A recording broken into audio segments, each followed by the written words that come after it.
It's kind of crazy, bro, because you're 21 years old, your first check, a couple $1,000,000, you never seen it. I didn't know about taxes and you starting off. Like, if you're getting $3-4 million, you're like, okay, I'm getting $3-4 million. You're not getting my first check wasn't half. It was half. So I remember calling my agent and I said, hey, when they sending the rest, are they doing? Is it a wire? How we getting this? How done? they doing the rest? Man, they hit the breakdown. How we getting this done? Yeah, there's more. They left out some zeros. I was like, yo, I don't even know Medicare and them like that. You know what I mean?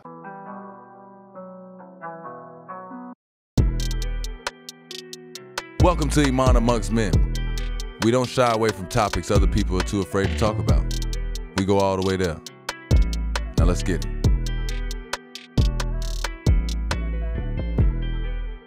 Hey, man, welcome to Iman Amongst Men. I'm Iman Shumpert here with my big brother, Ahrii. Ahrii, go and give what's up to your people. What's going on, people? Today we're joined by another very special guest. There we Give go. it up for 3-time Pro Bowler, NFL legend, 1-time Defensive Player of the Year, linebacker. Give it up for Shawne Merriman. Let's go, baby.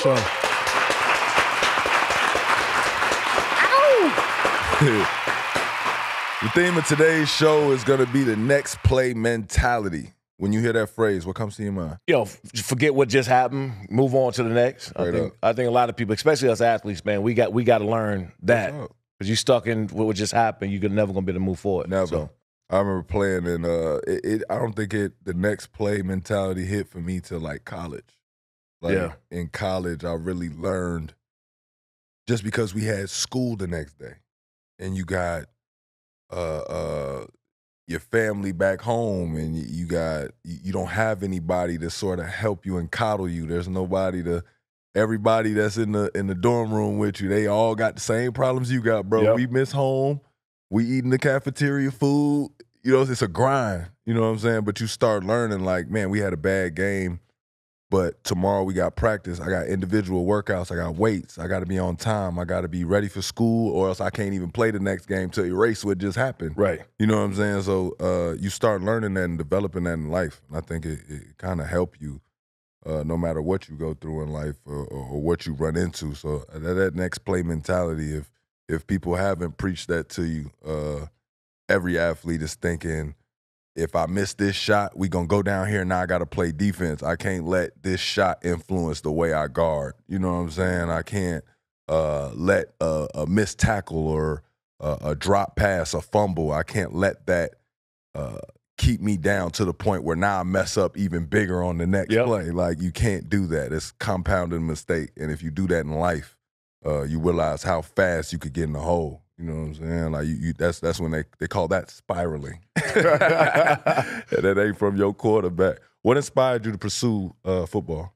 I think so. I grew up in PG, Prince George's County, Maryland, like right outside of DC. Chilling. Yeah. So I came a while later from PG, and a lot of cats, man. So basketball was big, like KD, Bees, Michael Beasley. That's my dog. Nolan Smith, DeMar Jones. Like, we all grew up like within a 15-mile, like 15-20-minute radius, all of us. And actually, started playing basketball through the same AAU program as them. I just went here, and they kept going. You was DC Assault? With Curtis and Malone and all. Oh, wow. Yeah. Assault. Yeah. Oh. I had a war with he was back. That's what he was back when AAU wasn't as popular. So right. It was like they only had 3-4 teams. Like, copy. But a lot of us came through DC Assault. You know what I mean? And then so I played football at the time, but during that time, like PG County and DC was rough. Like in the late 90s and early 2000s, DC was a different place. It didn't look like it looks now, And so when I came up, man, in DC, I remember, being in like Anacostia Park and all the Haynes Point, like my mom and, we just lived a different lifestyle. And so you start getting this mentality because of your surroundings. Mm-hmm. And at that point, man, I laugh at it now, but I didn't have any media training then. I remember a reporter, my first time ever doing something on ESPN, I was in high school. My sophomore year, I was ranked like top 100 in the country. Right. But I never had no media training. So the reporter asked me the same time. He said, man, you play this game, you play football with a lot of passion. Like, you go out there, you lay your body on. What inspired you to do that? I looked at the report and I said, man, I can do anything I want to anybody and not go to jail. this is what I said to reporter, because I was like, this is the only place. This is the only place that I can go out and call and like put physical harm on somebody and not get in trouble for. Like, this was my mentality of playing football. This is why I started to play, because in fact, you're praised for it. It was strictly that, man. I started playing basketball first. I was fouling out of the games. I fouled out of almost every game I played in because I was just aggressive. Right. And my basketball coach just said, "Man, I think we got a sport for you that I think we got something. I think we got something for you that you could do this legally, right?" And I didn't know anything about football. I'm 11, 12 years old. I get out there in the field, and I said, "What do? I don't know anything about football." My coach just said, "Hey, whoever got the football in their hands, go hit them." This was the only thing I knew about football. And I looked at my coach. I was 12 years old. I said, "That's it?" He said, "Yeah." All right, okay, cool. So we're in practice, my first practice, and they blew the whistle, and I just ran the running back securing the ball. He's on the sideline, smacked him. Right. And he went under the Gatorade, knocked everything over and the table, right? And the kid's parent, she was there at practice. She ran on the field. Real talk. You trying to hurt my baby? And I'm up here and I come down here real quick. I got my head between my legs and I'm like, oh my, I can't, she's yelling at me, all this stuff. I got back to the huddle and my coach said, "Hey, do that again." Run that back. Yeah. And so that's how, I didn't know anything about the game. I just knew that I can cause harm. I can do something to somebody and I couldn't get in trouble because my upbringing and what we were going through, man, being homeless, not having food, being on, food stands, being in, welfare. Fighting all the time. We was fighting all the time. So I was like, it was my first opportunity to go and let some of that out for those 2 hours in practice. Right. And that's how I learned how to play. And that mentality never changed. It just never changed, man. So that really is what got me on the football field. It was what I was going through, what I was dealing with. I was able for 2 hours to let this out and not get in trouble. And that's the only reason why I played. That's crazy. But is it good? Because it's like, I need some way to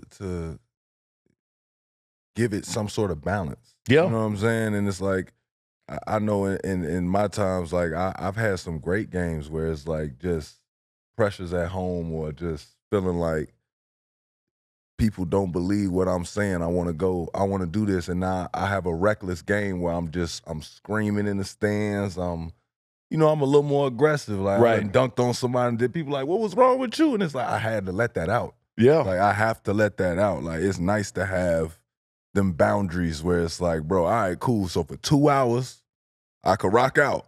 After that, I'll be chill. Yeah. And you don't get in no trouble. So was that how you used football the whole time? Like, I'm not getting in trouble at all because I'm focused on this. Yeah, that was escape, man. I remember we was talking about a couple of guys that grew up in the same area with KD and Beasley.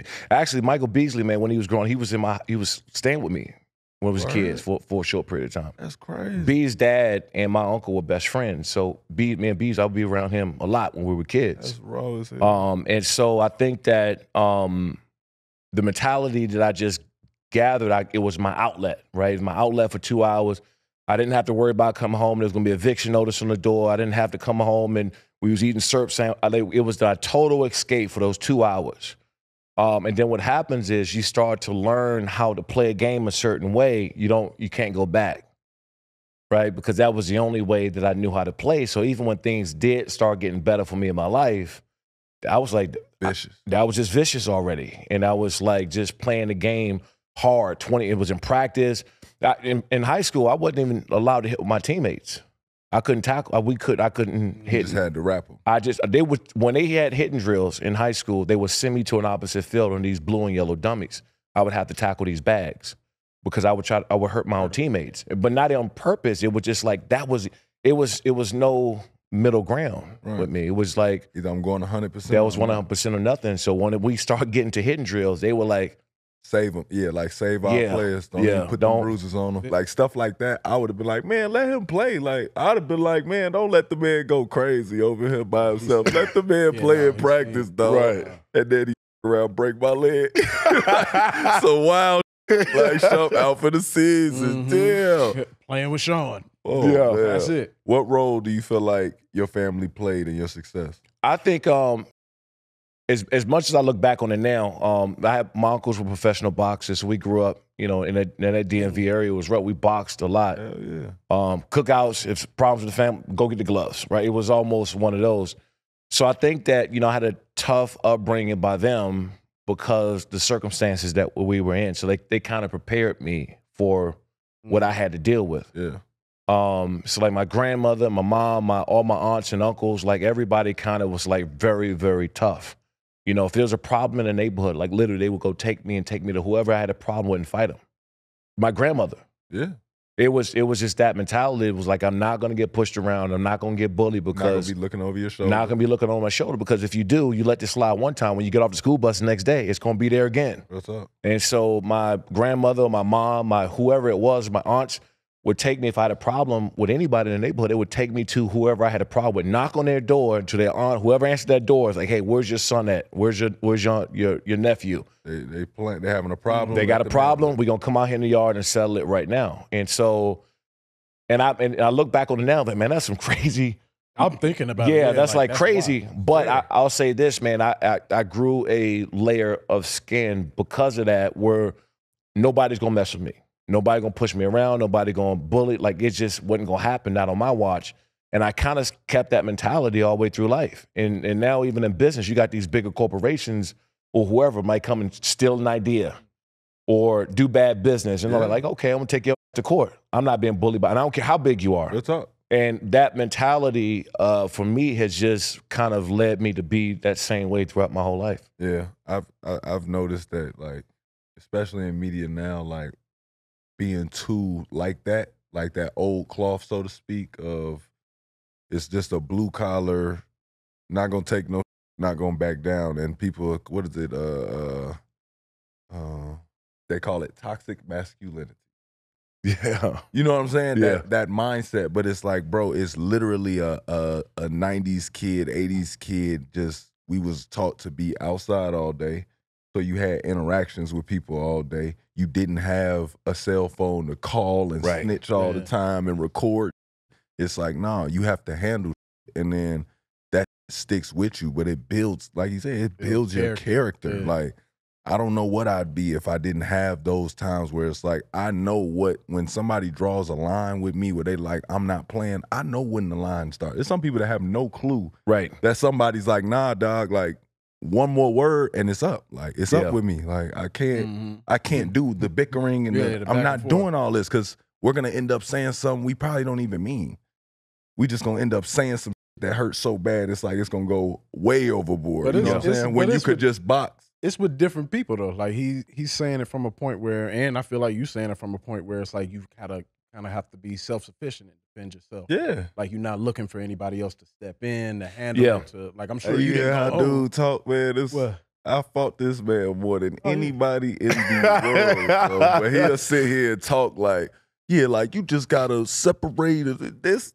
No, you was do. a wild card. Yeah, you the wild card. But you know what, though? I tell anybody this, your closest folks you're going to fight with the most. Yeah. And sometimes that fight has to happen in order to clear the... That's why we get along. That's how we feel. It's just, I don't push that on everybody. I know, I ain't pushing it. I ain't pushing it. I'm just saying it's just a good cloth. I'm just saying there's people that are scared of that cloth of a person.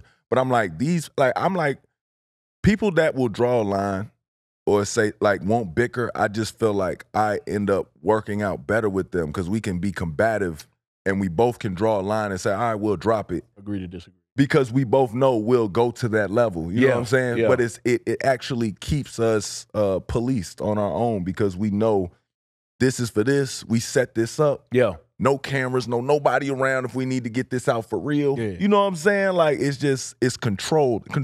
There you go. Everything's controlled and it's grown. To me, it's grown man business. You know what I'm saying? Like, I like that. Like, I think it builds a lot. Like, I feel like our Knicks team back in the day, we got into we didn't get suspended.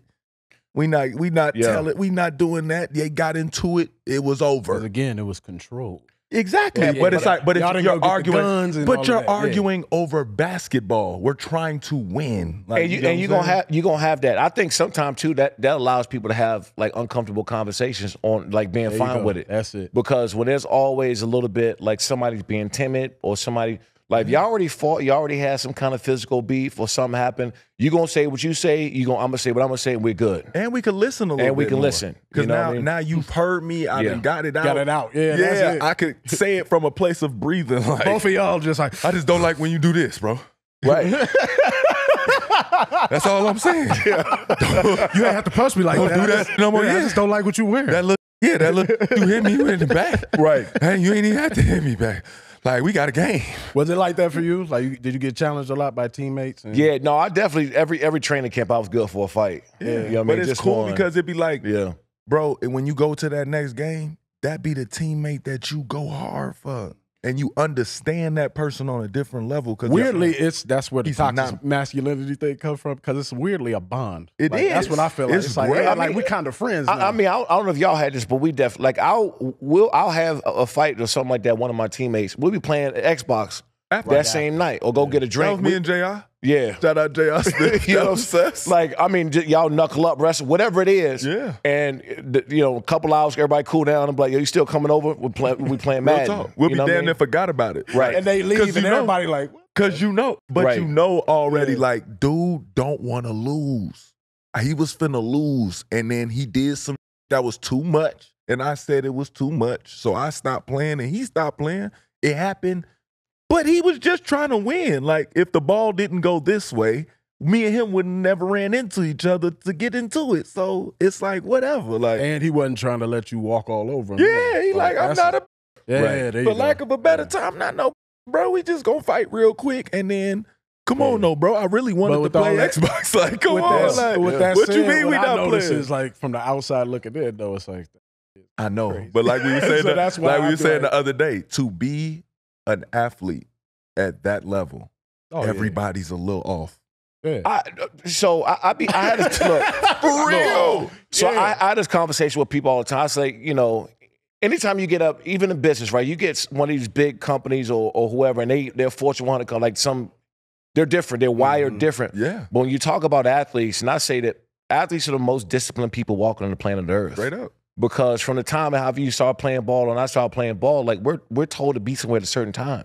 There's very few things or people out here in the real world that's like having to deal with that before. Like I work with people now and they pop in 10, 15 minutes, 20 minutes late, not really quick on doing. I'm like, all we know is this discipline. We got meetings, team meetings at 8. We got to work out at 9. We got film at 11, all the way through the day, 8 hours, 10 hours a day. And if you want to get your extra work in for what you do for you, you Yes. got to be there earlier. Yeah. You got to get your for the trainer, your treatment. The your treatment, and that's around the clock. And then we might get a month or two off during the off season, but we right back in it. And there's very few things out here that can prep you to be like that because and that again translated to business and all this other stuff I got going on because it's the biggest thing in business life is discipline. Being able to sacrifice and be dedicated to something which most people don't have. Most people who've never played, especially on that level, they just don't have.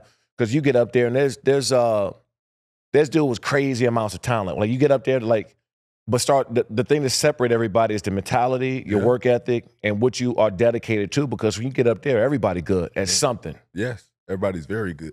I didn't notice that so much like as a kid until you got drafted, and then I actually saw, like we were saying, treatment. Like just the small prep that y'all do before a game. Like I'm thinking in my mind, like players might show up 3 hours before, 2. Some of them show up, almost 9, 10 hours before the game. And they barely open the stadium, the gym up, and they in there doing it and starting it off, and they do it every day. And it's like now you see why they're He's that like type that. of player. Yeah. Or now you see why people talk about him in this type of light. Real talk. And Yeah, they won't it make a tell difference. anybody they doing it. That's what's wild about some of these players come in so early because they have something that they know they got to deal with. They can't get a surgery on it, nothing. So they have to do correctives for just that. Then they want to get some shots up, but they like to have exactly 2 hours to rest. And then they want to go into waking up right when the trainers get there. They get their treatment first before anybody else, get their sweat in, back off their feet, ice, hot tub, you know what I'm saying, Yeah. before the team meet. And it's like, bro, people will get up super early and you start seeing in the game, like they have at least 3 or 4 plays that happen the same way every game. Yeah, because it's so meticulous. It's like, so everything, routine. and it's detailed. Because it's like, man, once you start doing that, and that's what I feel like you were alluding to in the beginning with the discipline. Because it's like once you know these small details, you don't want to miss them. Yeah, especially when you can come in, you know it's got to be done. You know what time. Like you kind of had the work done for you. You just got to execute. Straight up. So what's that like on the football side, just position wise, and knowing this is my routine that I'm working at, and I know I'm gonna get these 3 tackles every game. Yeah, it's crazy, man. So we talking about the mentalities and the way guys play. Like outside, to me, in my opinion, outside linebackers and pass rushers are the craziest. We the loose cannons. You know what I mean? Like you start looking at some of the greatest in the game. You look at the history. We the loose cannons because we the ones that are full speed, pass rushing off the line of scrimmage, burst on it. We can cover running backs. We can cover tight ends. You got to do so much and be versatile. And I think you start getting to that level, man. I just started looking at who I wanted to do something to. You get what I'm saying? Like, and I'm not saying just hitting everybody, but I already got it figured out in my mind that left or right tackle, that kick slide, and what I'm gonna do on that because I've watched it so many times. On that third, he's more parallel. On that kick slide, I'm coming under. Or when he got his foot back just about 4 or 5 inches, I'm a bull rush him because I know he's kicking back. He's worried about my pass rush. And so you start picking and choosing those plays you can pin your ears back and start really doing stuff just by watching the amount of film and being in the game, man. And that really took my game to the next level. And I always credit, Ray for this, Lewis, because he was like my mentor. He was my older brother who kind of took me under his wing my sophomore year at the University of Maryland. Right. Where I was talking to him even in the pros, I was talking to Ray Lewis almost every night before every game. We talked for at least 30 minutes before every game. And we just started visualizing what we would do to other people. What you got? Who you got this week? Or we played them, and I got Big Jonathan Ogden. We played Seattle, and I got Walter Jones, or one of these All-Pro Hall of Fame. I'm like, hey, I got my hands full this week. Numbers, my hands full. So you start visualizing these things that you want to do against other people, man. And I think that comes from one, preparation, and two, you're just mentality and the way I took the game. That's dope. That's crazy to think about, to be able to notice on the line of scrimmage, like, damn. That's what I was just about to say. His foot is 5-6 inches far too back. Yeah, you nervous. Mind you, though, he got to worry about that before the play, but once the play starts, it's like chaos. So that means you can't even look at the feet. So basically, he's guessing whether the foot's going to be back too far or not. That's what I'm saying. He said he got so good on film. He said, I see it. You nervous. Yeah. All right. But that's like, for me, like I know in basketball, I used to do the same thing. My thing was I found shot pockets. So I would see how somebody shoot, and I'd be in my room, and I would watch the film, and I would practice his shot, and I would stand in the mirror and be like, why? Like, first off, I always insulted jump shots. I don't know what about me is like that, but I always do y'all jump shot in the mirror and be like, why the did you do that? Like, I could steal that. Yeah.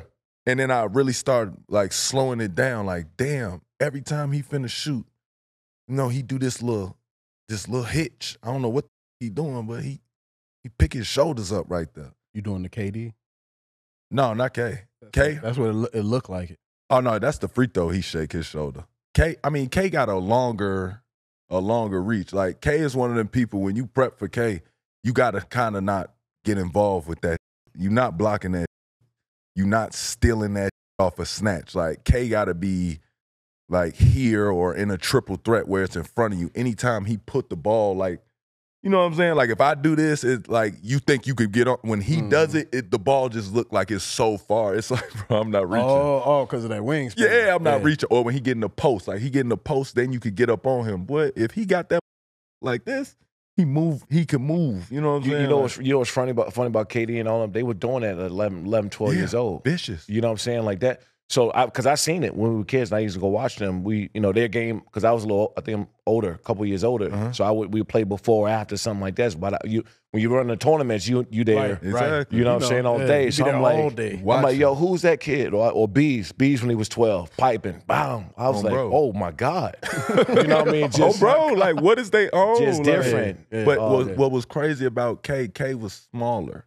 So, like, he never. I never seen somebody like let you beat him. He'll let you like beat him up just because he knows at any moment he's gonna let you He can still score. push your weight and he's gonna pull your chair, like how we do on defense, where you act strong, and then you just let it and he fall over. Yeah. It's like, yeah, you wasn't ready and now we going the other way. But on offense, he would let you do that almost as if you could just do that and he was trying to resist it. Yeah. And then he would just turn on this burst of strength and speed, get by you, and you realize I'm way back here because he's so long. You know what I'm saying? So it's like, yeah, pause. That was crazy. But when I watch film, I start picking up, like, he shoot like this. So when he do this, if I get him to hitch, if his elbow doesn't lock here and he shoots it from here, he gonna miss. If he take this shot and he got this ball and it's not in front of his face, he don't never make when the ball come back here. But if I jump at the last second, he gonna clutch. You know what I'm saying? Like, I start realizing I don't need you. I don't have to block your shot. I just need you to not shoot as smooth as you usually shoot. Like, but see, an athlete's mind to be able to do that is the normal person not looking at detail. Exactly. They just not. They be like, guard him, like, stay in front of him. Like, Right. bro, that's not what I'm doing. No. I'm actually making him go. Like, it looked like he crossed me, but I'm desperately not letting him get to his right hand. Because if he gets to his right hand, I have zero chance. Yep. But you crossed me, cool. You went left. Now finish. You can't. We gone. They be like, bro, he crossed you, but he missed because he can't go left. Yep. My job was not to guard him good. I can't guard him. He's one of them athletes. You can't guard him. But if I don't let him go right, he might miss on his own going left. You Yep. know what I'm saying? Like, that's what Yeah, it's the game within the game. that part. Yeah, it's just I hate the when game people within don't the game. understand. That's the. Have It's you because ever you can't. You really, watching unless you're sports in it, with you somebody can't. that don't get it? It just I can't do it. I still can't do it. The thing is, try. I still try to adjust, right? Because you got your casuals, right? And then the worst part is like when you go to a barbershop and they Yes. be like, oh, They know yes, everything. They know everything. Oh yeah, such. Hey man, hey Shawne, I'm like, bro, listen, I'm not. I don't want to get this conversation. I don't want to be that guy. I don't want because I'm gonna be right because I'm gonna tell you like what y'all not seeing. If somebody in a certain coverage they got beat over deep, I'm like, that wasn't his job anyway. But they think that dude suck. Well, another thing. They always think somebody sucks. And so based off of that, what drives me crazy is that you got somebody in the barbershop or like somewhere around, and you got a second string or third string dude don't get on the field or court or whatever, and they be like, oh, he a bust or he a bum. I'm in my head, I try to explain to him. I said, dude, the second or third string guy on that team is the most athletic person you would ever meet before in your life. Real talk. You know what I'm saying? Real talk. Skill level, whatever. Ready It's to just go. the dude that's in front of him It's way better. is way Yeah. better. That's all. It's way better. And he's older. And he's older. He's been there. He's done that. He did what you're watching dude do. He did that already. Right. Like, And so that's just the separation, man.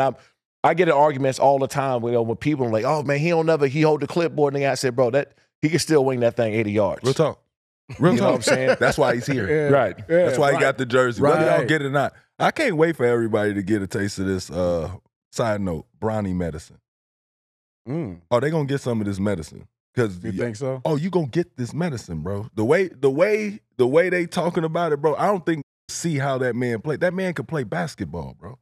He makes the right play. I don't think that's the thing. There's don't think nobody I don't running think- up in his handle. But I don't think nobody thinks he can't hoop or he won't be. But they able. acting like you not No, gonna miss, bro. The 3-point line Hold is on. back The further. problem- The No, I'm saying athletes are bigger. the His problem- legs are gonna adjust. He's not the gonna problem. add 20 pounds. He's not the problem. They want him to step in and put on the shoes. He not his daddy. Put on the cap. That's the thing, though. That's and what his daddy no one still playing salt and pepper. But that's shorty. what no one Right. can. But that's what no one can really wrap their Hey, mind bro, around. salt and pepper now, man. Yeah. Hey, He gotta why be. did you just go ahead and die to That's cut it key. off, man? Nah, leave it. No, I leave like it. it. Yeah. Salt and Yeah, pepper. leave it. Let's go. I Leave like it. Salt and pepper. That's hard. I like that.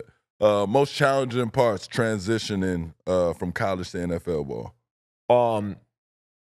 I would say experience, man. So I'll give you an example. When I got to the NFL, and so I got drafted at 20. I was the youngest at the time, the youngest drafted ever to the NFL. You heard it. And so when I got button. yeah, You know so it. when I got there, you come out, you raw. I'm fast. I'm 268. I'm playing outside linebacker. That was unheard of at the time. You didn't get an outside linebacker that was almost 270 pounds. That could run like I ran and athletic.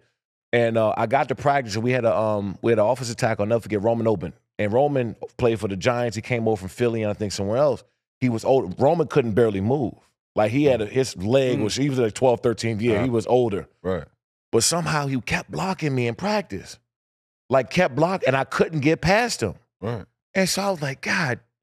I said, how? I know he ain't faster than me. He ain't stronger than me, nothing. But he kept He said nothing. No, he kept blocking me. And like after the third day of practice, I pulled him over and I said, yo, what do you? That's when I started looking at feet and I started looking at lining up. He said, every time you do this, I know you coming off the edge hard. You're not going. When you coming under, you put you tilt, you turn in a little bit when you prepare to go inside. And I said, oh, damn. So I would say from college to the pros, it's the experience. This dude was watching film on me and could tell me everything that I was going to do before I did it. That's where I learned it from. So he's sort of like bracing himself for whatever you got going on. How I lined up, how I came off the ball. If I stood straight up out of my stance. Tipping it like a pitcher. Yeah, he knew it. He knew it. Half of football is just counter. Yeah. Like it's just counter. I ain't going to lie, bro. It's a lot of the football that people told me that I'm like, bro, that'll scare any that play basketball to be like, I'm not playing. Yeah. Like when chaos. John Dwyer was at Georgia Tech, he was playing running back, and he said that, yeah, I'll be down there, they be dog piling up, and then they'll just start punching me. He like, yeah, they'll just be mad. Like if I'm overdoing it, like I got 200 yards, he like, they'll just, I'm like, why you get up afterwards and start like getting into it? He like, bro, they was punching me. People be trying to poke you in the eyes. Yeah. He like, this is crazy. He start wearing a visor. We got an uncle who did that in his high school game. Yeah. He said couldn't get around homie. He was blocking him, and he said he don't know why he did it, but he just went in the next play. He said he went in with all his fingers, like just. He's frustrated. He said it was like that, but he said he just went and he didn't think he was gonna get it clean. He was like, he felt his eyeballs. And he was just like the second he did it, he was just like, oh, you know how he tweaked out. He couldn't even keep playing. So they got all them cameras now, but that's how it was before the cameras. He was just insane. But he was just like, man, the mentality. He was like, I didn't know what I was doing. I didn't really try to do it that way. Win. But yeah, he was just, and he was like, I couldn't do nothing with him. The craziest thing I saw under a pile. This is when I first got in, and this is before they start putting cameras on the field. The pylons got cameras. You can't get away with nothing now. One of the players, one of our teammates got a fumble recovery, and that's when the foul happens. Everybody going for the ball. He got it, and all I heard is somebody grabbed his nuts in the pile, and he just that ball let it go. It was 10 people on the pile that you somehow saw that ball fly that ball, bro. Whoever, go get him. Low key, that scream is really crazy. Like it's unbearable. This ain't no timeout. This ain't them putting on like, nah, that's real. Yeah, somebody if you can hear that through all of that. Somebody getting hurt. Because really, when you hear it, now that they got it mic'd up, I ain't gonna lie, the mic'd up version of it is raw. Yeah. But it's just like it's just all bracing for it. And it hurts. Like it's not like like when you running through somebody, when you hit somebody, it does hurt you too. It's just these are crazy. Yeah, y'all.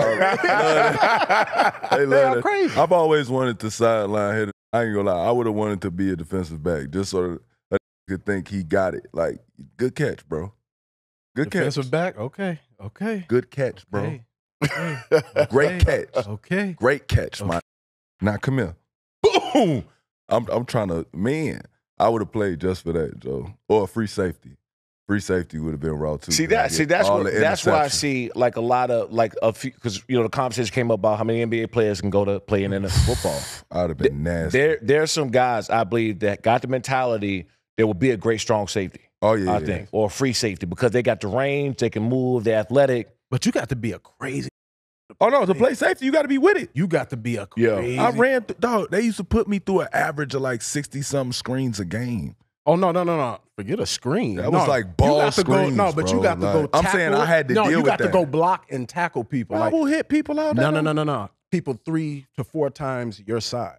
So not only a defensive back. I can't wait to pick up speed. No. They hit it bigger than me, bro. Let me finish. Look, here you go. No. I'm saying me out. I wanted to play just a second. I'm saying, but if you imagine somebody your size, which is you're a little bigger than a free safety, but if you were smaller, imagine trying to go tackle somebody 375. Almost. Why would I be trying to tackle? Because there could be a fumble. There could be tons of reasons why he got the ball or he needs to be covered. Or maybe you need to make a tackle and then he come and block. I'm going to duck his top. Grab his legs and you gonna go down, shorty. I ain't got to do all that. He finna have grass and turf all over here. But you know what? You know what? I tell anybody, man. I said like that impact, that hit is something. It's something about having that level of confidence to go up and run through another person. You know, you got to be you got to be off. You got to be off a little bit. You got to be off. Got to be alive. Because you gonna brace yourself before impact. You got to see another human being that's 250 plus or whatever it is. And you say, you know what? I know he's running his full speed. I'm gonna run mine, and we're gonna see who come out of this. But you got to do that 50 times a game. You know that's the difference. I was talking to my boy the other day, and he was hitting his shin on the coffee table. What, and like on purpose? No, on the accident. But he was on the ground. You know that 15 seconds of pain ain't no joke, right? So he's on the ground. I said, bro, do that 50 times because that's what it feels like to play football. You know what's coming. You know that 15 seconds gonna hurt, and you got to keep putting your shin. Especially if you're playing against somebody who's about that. Ain't that what their fighters do, though? They like dead. They callous. They build up a callus in that shin to be able to handle. Same thing in football. Like that, you got to hit over and over again. That's why if you're nervous before, I was nervous before every football game. But that first contact, boom, okay. I'm lit. I'm good now. Let's get it. Yeah. Let's get it. That's what it sounds. That's how that pulls the wires loose. That's what that do. Pulls the wires loose. All sensibility is there. The whistle blow, the wires get pulled out. Let's get it. What do you think about the Chargers moving from San Diego to Los Angeles? I was because I got drafted in San Diego in 2005. And when I was 20 when I got drafted. I played my first year at 21.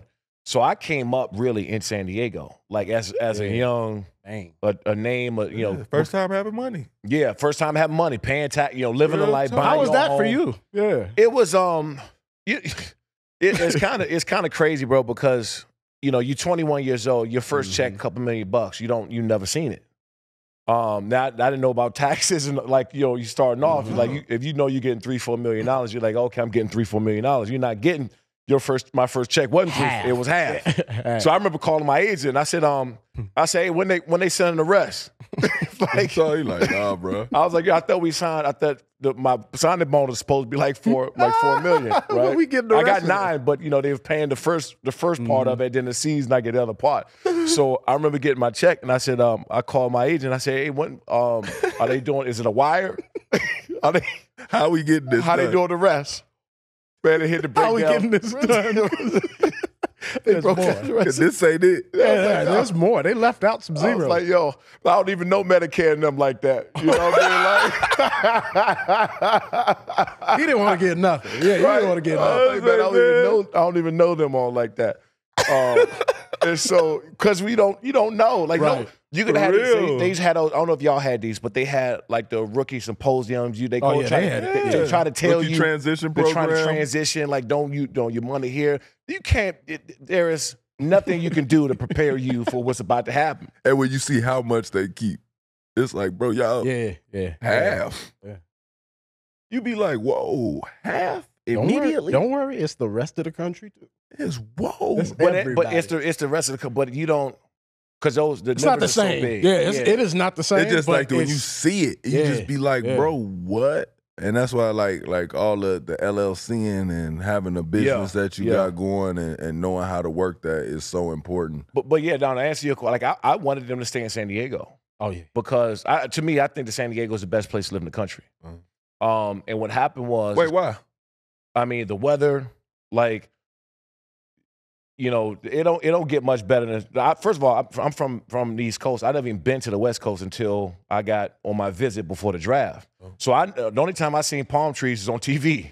I never even seen palm trees, and so I remember flying into my visit. We're flying in over the ocean. I'm like, dude, I would love to get drafted here. This is crazy, palm trees and the beach and all. I'm like, man, this would be dope. If I got drafted and I ended up getting drafted, and so San Diego was like my home. But then when I knew that the team was possibly going to move at some point, they had the city had put me on this panel to try to keep the team there, to kind of be a voice to keep the team, which I did. But I started to get in, and I realized that money was way over my head on the stadium and the whole nine. They wanted to build a new stadium because we had the oldest stadium in football. Yeah, we had the oldest stadium, and so the city was supposed to pay a certain amount of money, and the owner, it was like a lot. And when I realized that it wasn't going to happen, I said, man, I'm supporting the team no matter where they go, because that's who I played for. But you still got a lot of fans, and rightfully so. You got a lot of fans in San Diego. It's like, man, I'm not supporting the team. Yeah. And so I understand that sentiment, man, but I'm like, this is a new era. Like, these guys, man, like, they not back from us. So when even I talk now, I'm trying to get some of the San Diego fans, like, man, support the guys. Yeah. Support the players. They got great teams. So I wanted the team to stay in San Diego, but I tell you, man, like, I walked out in the stadium on Saturday. I came out, they introduced me in the new stadium. I never walked out that tunnel. Yeah. And I'm looking around like, well, I had about 3 sacks a game in this. You know what I'm saying? Like, yeah, they made the right choice. They did what they supposed to do. Y'all did y'all thing. Y'all did y'all thing. Yeah. Y'all did y'all thing, man. Yeah. You feel like you said that you feel like their reaction is fair though. The reaction of feeling like I'm not supporting it. Yeah, because you got some fans that were season ticket holders through like 20+ years, and so they like can't make the commute. They made the commute, and then too. Like, I'm very fan-oriented, so, like, some of these season tickets and whatever get passed down to family and generations. So you get to know them a little. So you get a chance to know them. So, somebody's father might pass down to their son, and so the season tickets stay in the family. So they felt betrayed. Copy. You know what I mean? They felt betrayed. So I can't, like me, I'm never going to tell somebody how to feel. Like, whatever I believe, like, I believe they should still support the team.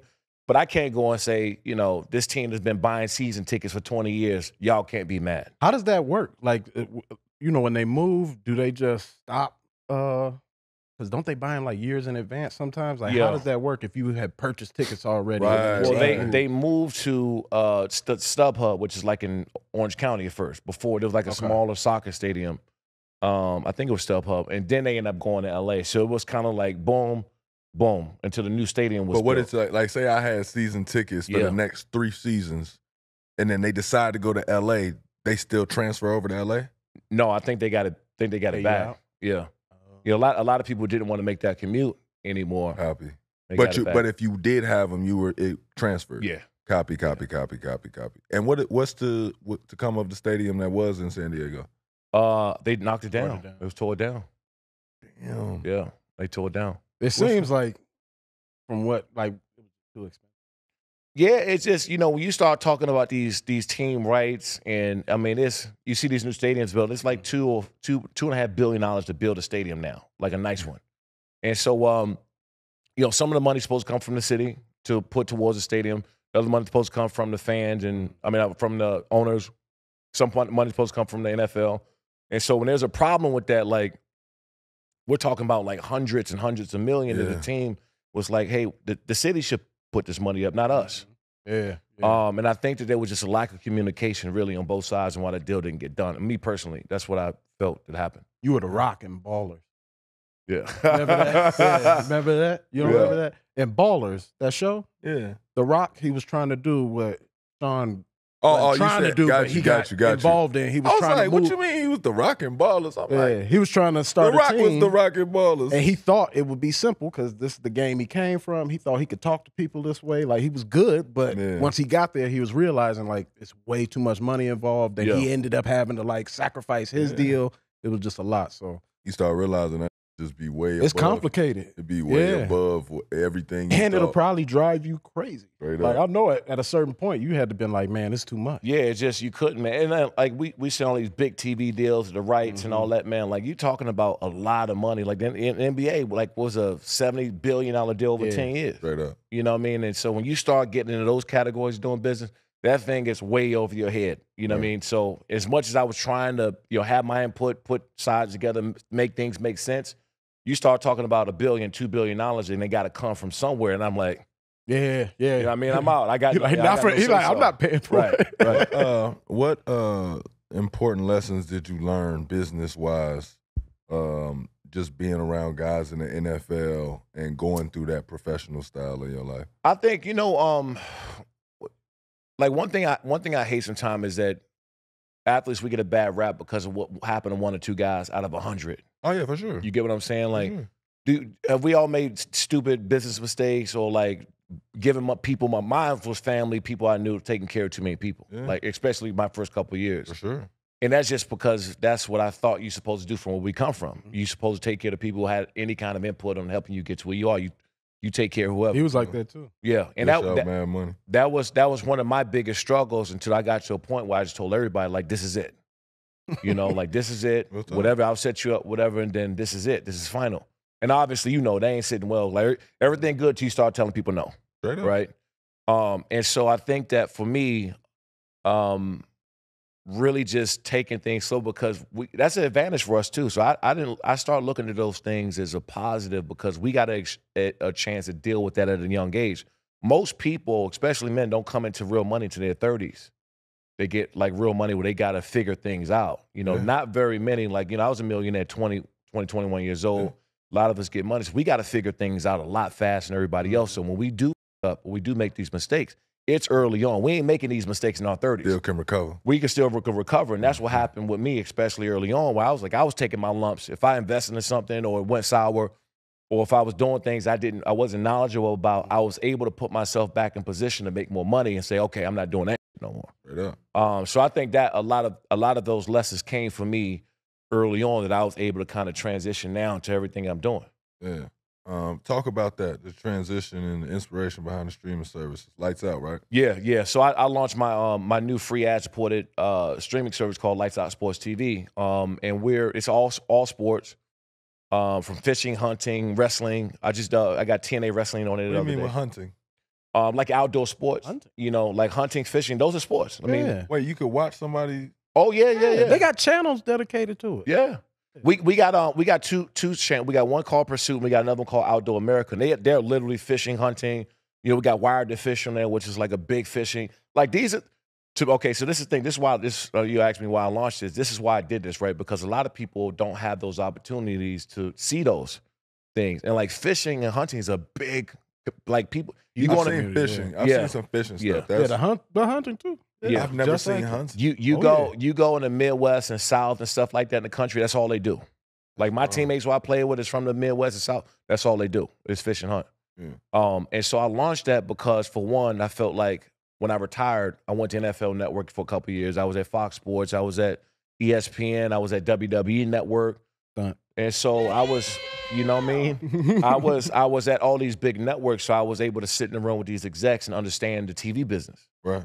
And then when I launched, because I own one of the feeder leagues, so take the UFC, we own the league under it, where a lot of these, the G League, 10BA, I'll use that, right? Well, we have a lot of these up-and-coming guys go to the UFC once they become champs for Lights Out Extreme Fighting. So I launched my streaming service strictly because I seen what everybody else is doing wrong. And when you're sitting at the table and you realize that this company or this streaming company was doing $1.5 billion in revenue, you saying, this is what I would do to make it 2. Or this is what I would do to make it 3, but you don't have any input. Right. You sitting back kind of as a spectator, watching some of these people, you know, streaming service making $1 billion plus, and you know that you can do things better and more efficient.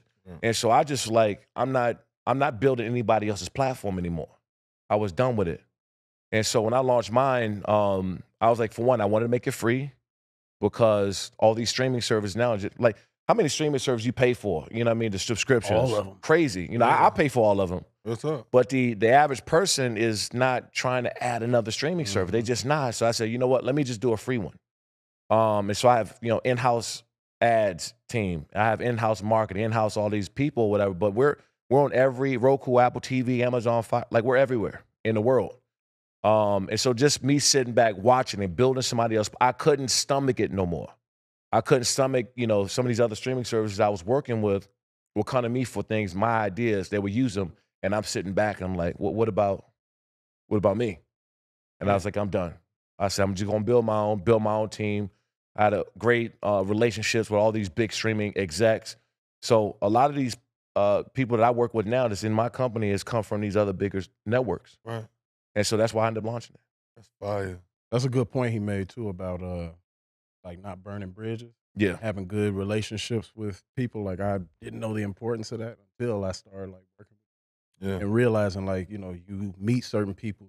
Not that you got to change anything about yourself, but it's like you do have to act a certain way or act appropriate to make yourself look like you want to be there. But it's I think a lot what we had to learn my first, second first and second year in the league. Like, we just had to learn, like, I would meet people in New York, and I have no clue who they are. And they're like, yo, you with the Knicks now? And I'm like, yeah. And I was just nice in that moment. I embraced them. I didn't have a security guard with me. Right. Couple months in, I have a killer game, whatever. Meet another person. They finally meet my agent. They do this, and they like, yeah, I own this water company, and we want to. And I'm like, what? Yeah. I'm like, the dude that grabbed me in the middle of the street when he jumped out the cab, he owned the company. And they're like, yeah, but it was like you were saying, you don't have to fake it. It's just genuinely taking on a first impression of someone and giving them eye contact for however long that is. It's like, I don't know, DC, I don't know too many DC guys that do that for long. I know Jared Jack, Justin Jack, you know, KD, Wale, all of them. Like, we're all the same, where it's like, we'll say what's up and keep it moving. Right. You know what I'm saying? And in New York, though they're like that with athletes, it's like they want to have that 10, 15 seconds. And as long as that's a genuine moment, I'm cool. I don't get weirded out till people do this. Right. But that go a long way though too, because people appreciate that because they know that you could be right or not talk to them because you are who you are, you're in the situation. But I think that more people appreciate it, especially when you're on top. If you're in the NBA or NFL, and then I'll still have people right now that I currently do business with that back when I played before the game, I would, warming up before the game, I went over and signed something or took a picture with them. Like right now I do business with them because of what I did when I was playing. Real talk. Yeah. And so I think that, just having those interactions goes a long way with people. And that's just my thing, man. I've always been super fan oriented because they pay your bills. Straight up. You start realizing that once you're in the league, you realize that like, damn, like, the same fan that you thought was like, you caught them in a time where they was extremely hyped. They might have been drinking the whole game. Right. They blurted out some wild, crazy, and they just can't believe they standing in front of you. And it's like you being nice to them, like, yeah, to you like it's a small thing, but I realize they appreciate it. But you like, damn, bro, I appreciate you coming, being here an hour before to watch us warm up. You was drinking the whole time, screaming to the top of your lungs. Passed out. Real talk. And now you made it to the end to finally meet me for 15 seconds, even though I'm really going to see my family. My family's right there. But you were that guy skipping all the after the game meets? Like, you ain't want to come out? No, I was always with the fan. I was always with. I ended up meeting people all the time too. After kicking it with my family would be like, "No, he was laughing the whole time. Like, he was hard. Like, we like him." I'm telling you, man, you spend that 10, 15 seconds with somebody, they never forget it. Straight up. And they are a lifelong supporter. If you got something going, you launch a clothing line, you drop, get a shirt. They don't even say nothing. You got thousands of albums, somebody selling your songs and all because that 15 seconds you gave those people and they just never forgot it. Hey, that's what Van was saying the other day, that they just buy into you as a person. Yeah, that's what I'm saying. Yeah, that's because it's an ultimate, and it's just an ultimate fandom. Like, I didn't see it because we didn't. That's the thing. We grew up idolizing athletes, but there was a separation. Like our father, it really made it seem like they didn't our father, really exist. Our daddy made sure that we didn't really, put that much expectation on them because he knew already that athletes a lot of times they just men and they up. Now it's on it's on crack because everybody's business, but back then it was just like like they are still people. I remember one time we went to the Isaiah Thomas. It was matter of fact, it was any time because we would go to tournaments all the time and we would see what was the Pro-Ams in Chicago. It would always be really big name players that would come through and we would all just geek out because we knew he's about to be there or whoever's about to be there. They might take their stuff off and might play. I'll never forget our cousin. He had he was talking about how he had gotten like an autograph from somebody or whatever the last time he was there. He was just, you could tell he was just starstruck. My dad leaned over and he looked at him and he was just like, well, but did you meet him? Did you talk to him? Did he give you any tips? Is he trying to help you at all? Like, do you even notice?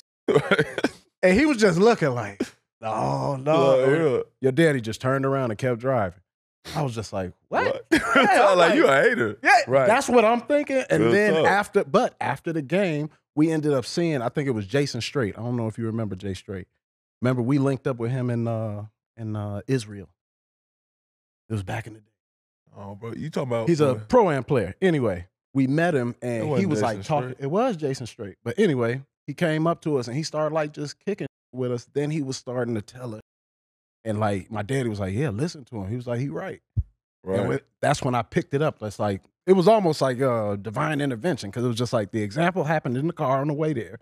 Then after the game, it's like, don't geek out. Don't geek out. Not Get just some that, info but from all him. of it just materialized. It's like, yeah, now I see why he not geeking out. I see why he looking at it just like nonchalant, and like, why you so worried get about the it? gems from the man. There you go. Don't Or be just out there has something to say. There you go. Has something to say, or at least has some type of material from normal the person. interaction. Yeah, and it's like something because this person told you. I thought you was finna talk about when we walked out of the pro-am and Isaiah Thomas walked by on his played his us. phone.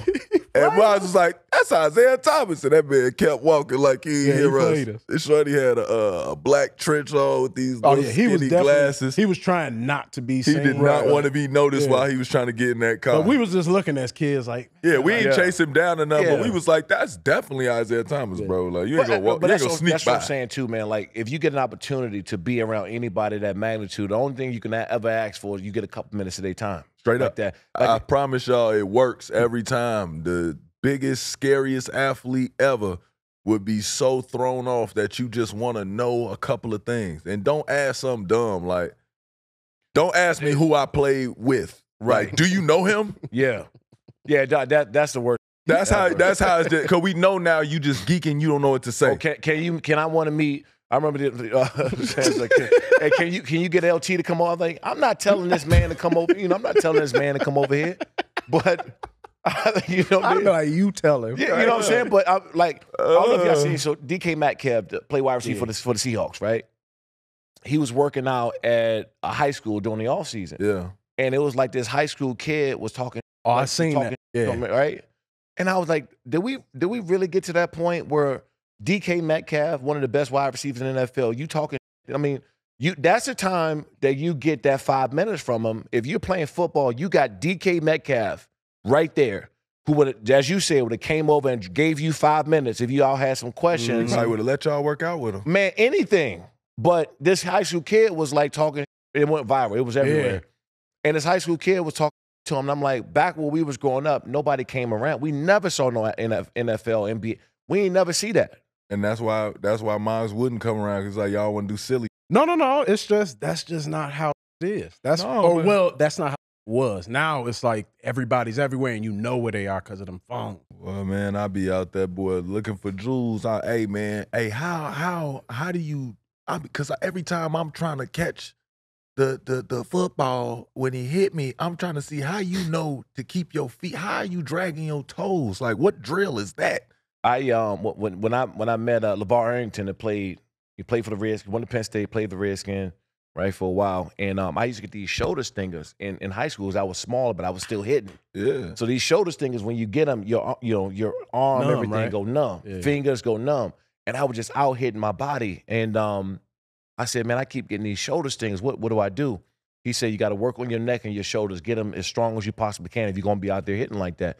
That whole offseason, I was shrugs, shoulder press with it. I came back almost 30 pounds heavier. Real talk. And now I'm getting no more shoulder stingers. But I got that 5 minutes at that time. We became friends. But I got that 5 minutes with Lavar Arrington, who was one of the hardest hitters at the time in the NFL. Talk. He gave me those 5 minutes, and I took it. So these kids, they just don't do that no more. And that's crazy, because I know some kids like that. It's because it's not valued. But the kids that do take, you see the valued. kids that do take it these Well, days. yeah, it's easy too because it's because it's so undervalued. Like, that's how they be doing Cam Newton. Like, I think about that all the time when that happened. I was just like, they be out here disrespecting the man when you just wasting valuable time. You could be talking to this like the man ain't a monster. Or talk to him like y'all talk to the coaches, or talk to him like you would talk to staff. And it's just like I don't know what it is, but they just want the viral moment. They just want the viral moment. But why would you want that to be a viral moment? But they be thinking also, if it go too far, I'm going to sue you and I get some money right now. That too. Everybody think they untouchable now that they got a phone now. Everything is I'll sue. Yeah, well. I'll sue his. Sue your ass. Sue your. All right, Shawne, we about to get you out of here, man. We like to ask all our guests, what are you working on improving about yourself? I think for me, man, my son is 14. There we and go. he plays quarterback in Jersey. He's top. He's class 2029, number one quarterback coming out. Go ahead, shout him out. My son Shawne Merriman, he got a season coming up, and I just dropped him off a few weeks ago at IMG Academy for the week. And in Sarasota? In Sarasota. Dog, I used to work. I used to train down there. Me about it. Yeah, bro, they expensive, dog. You know what I'm saying? Like, and they get you right though. They got him right. So they had him there for a week, and they had a whole schedule from morning to night. And so I'm on him, but you know, because I have a name, I try to stay in the background a little bit. He got enough pressure on him. But he's number one quarterback class 2029 coming out of Jersey. Yeah. I think for me, man, it's when you get older, your priorities change a little bit. You know, sometimes it's about you want to make as much money and all that stuff, but also too, you got to make sure that you are there, right? As a father, you're there, like charity, like you. For me, I started to get more well-rounded and certain stuff. You stop going out as much. That's not, you know what I mean? Because when I was younger, that was it. You out. That's the move. Yeah, you out all the time. You get older, then your family started becoming a lot more important. Business, you start taking because you start looking at legacy. You start looking at building something that's going to be here a lot longer than you will. So I think that part of me has just gotten better over the years and just prioritizing what's important and what's not. Yeah. Yeah. Let people know where to follow you. Promote your you've already promoted Lights Out. Yeah. No. Follow your handle on Instagram. At Shawne Merriman on IG. And is it different on Twitter? Same on Twitter. And then my MMA company, Lights Out Extreme Fight, Lights Out XF. We got a big fight coming up in Long Beach, matter of fact, September 6th. We got a couple up-and-coming guys I think are probably going to take off right to the UFC after this fight. We had these up-and-coming guys. And then Lights Out Sports TV. You know, we're on every major TV platform, every smart TV. Make sure you download iOS, Android. Y'all have y'all own gym too. Well, I'm working on that now. I'm trying to, because I live in Vegas, so I'm trying to build. I want to build a facility, offices, and all that for what we doing. Let's go. Yeah, I like that. Man. What's that like in Vegas? Because there's tons. It's hot. Tons. It's hot. That's what it is. It's hot. But I'm saying that's just the fight scene. Period is crazy. Entertainment, man, in general. You know, like that NBA team's coming up in the next couple of years. Yeah. You know, and so like once that start happening, they got the baseball teams kind of like. They got a lot that's going to be happening in Vegas. Vegas right now is just a hotbed for entertainment in general. He getting in on the ground floor. I know it's Shawne. I ain't gonna lie, I might slide over there too, man. Hey, man, thanks to our guest, Shawne Merriman. Yeah. Now make sure you go rate 5 stars, review, and subscribe wherever you listen to your podcast. And to view the full video episodes, you're going to head over to YouTube, search Iman Amongst Men, and click subscribe. And until next time, y'all, we are gone. Let's start the show.